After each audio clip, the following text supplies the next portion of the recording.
Hello, Whiskey family. Welcome back to Spirit Quest Reviews. I am your host and tour guide. Today we are going to be touring through Black Velvet 8-year reserve, aged 8 years, 40% alcohol. Let's get right into it.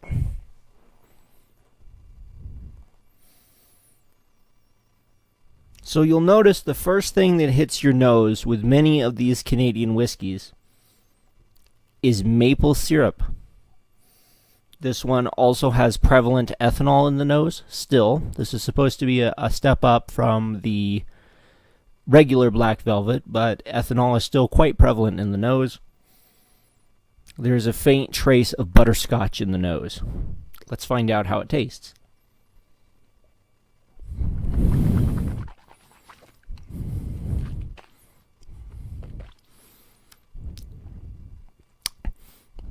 Yes, I would say that molasses and dark rum are the dominant flavors on the palate.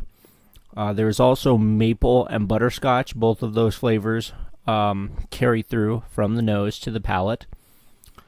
Let me give it one more tasting before we add water.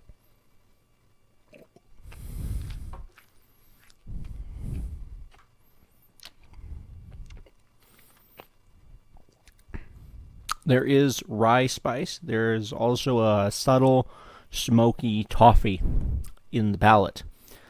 Let's find out how it behaves after we add 5 milliliters of water, let's say. Let's give it a minute to settle down. So, how is this spirit different from regular Black Velvet? It is the same alcohol by volume. You will notice that it is aged 8 years.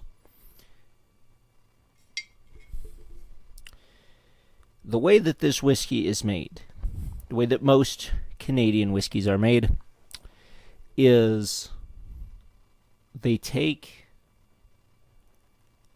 an unaged grain spirit like rye, corn, barley,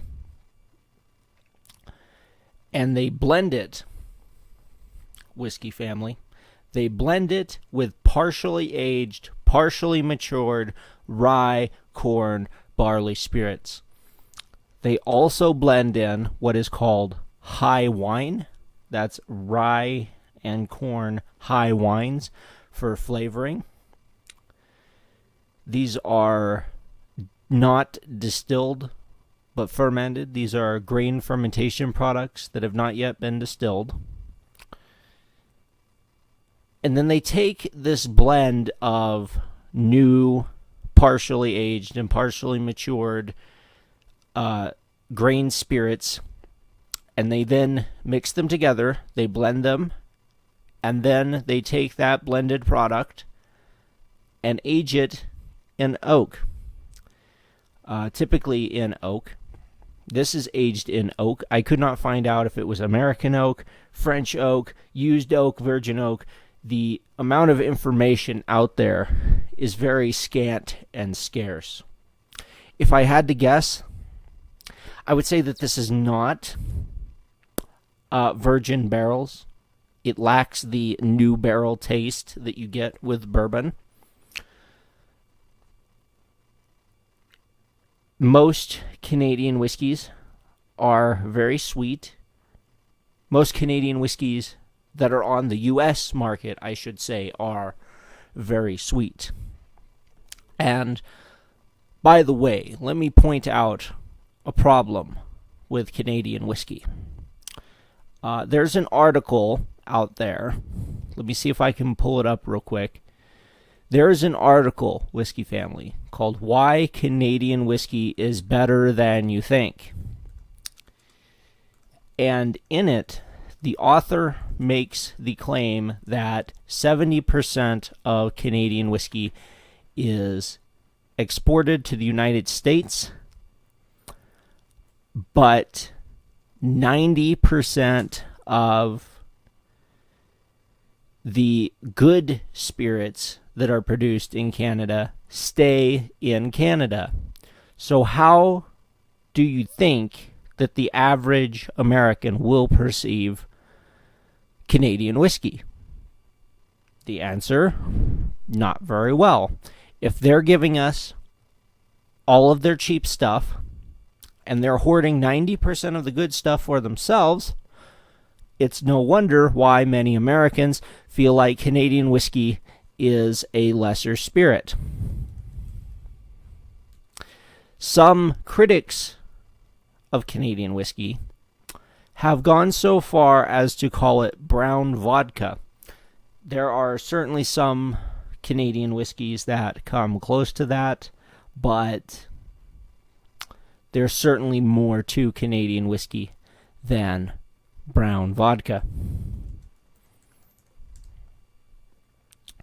Yes, here it is from Bloomberg.com.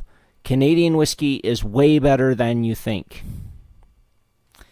I recommend checking this out. Give this a read. You'll be surprised what you find.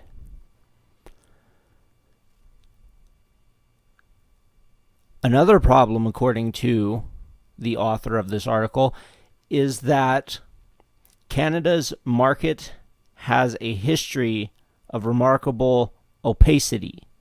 Compared with most other whiskeys, Canadian counterparts rarely include mash bills.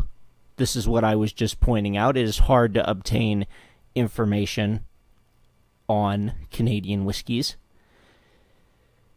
Also, unlike in Scotland, where there are more than 100 distilleries, most Canadian whiskey is produced by only about 8 distilleries. And there are only about 30-some craft distilleries in Canada, which is far less than here in the United States, which has several hundred craft distilleries.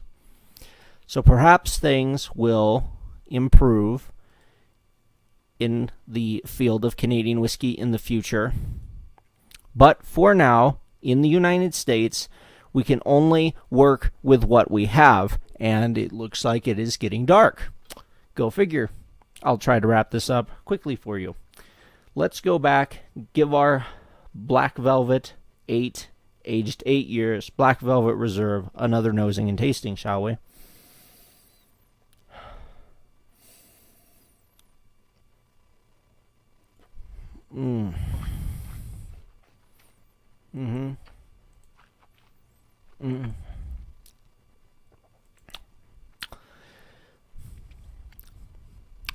Yes, I would say after adding water, the maple has come out more in the nose. There's more of a char smell in the nose now.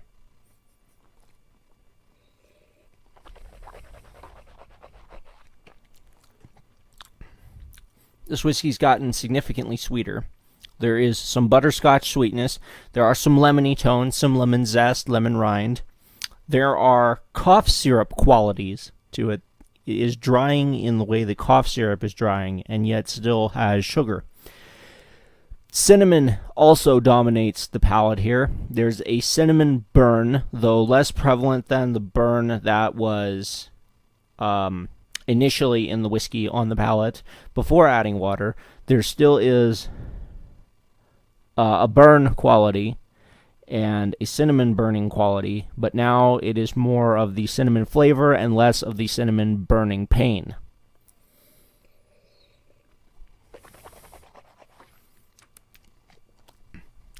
Yes, I would say that for the price, Black Velvet 8 is a better Canadian, excuse me, for the price, Black Velvet 8 is a better Canadian whiskey than what you are used to thinking about when you think of Canadian whiskey.